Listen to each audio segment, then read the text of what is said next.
The Star Path to a New Home. On the island of Hawaii, where volcanoes slept under a blanket of green, lived a boy named Kai. He loved the sweet scent of hibiscus and the warmth of the black sand.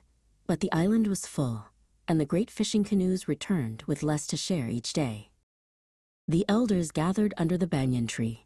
The wisest of them all, the navigator Tāne, whose eyes held the depth of the ocean, stood to speak. "The stars whisper of an empty land across the water," he said. "It is time to build a new home. We must sail."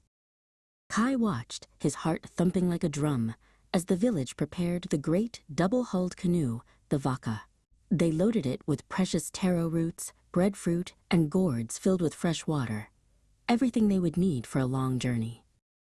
Tāne saw the wonder in Kai's eyes. "The ocean calls to you, little one," he said, his voice warm. "Come, the sea has lessons for those who will listen." He placed a hand on Kai's shoulder, inviting him to join the voyagers. For many nights, they followed the star path. Tāne showed Kai the bright hook in the sky that was their guide. "The stars are our map," Tāne explained. "They never get lost. If you know them, you will never be lost either." Kai learned to read the waves. He felt the long, deep swell that came from the east, a steady pulse that told them they were on the right path.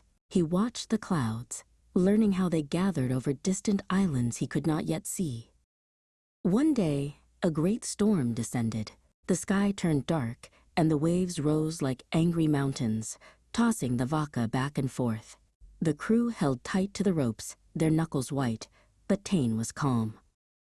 When the storm finally passed, the sea was calm and empty. Some of the crew began to worry. Had the storm pushed them off their path? But Kai, remembering Tāne's lessons, kept his eyes on the sky. Suddenly, he pointed. "Look."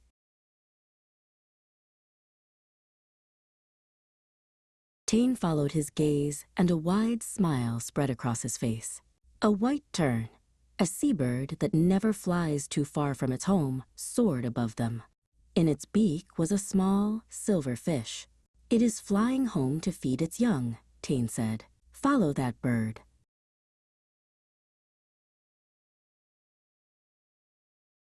Following the bird, they soon saw a shadow on the horizon.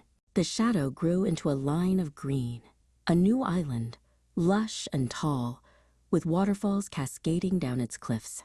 They had found it. As Kai stepped onto the new shore, he knew that the ocean was not a barrier, but a bridge, and the stars would always show the way home.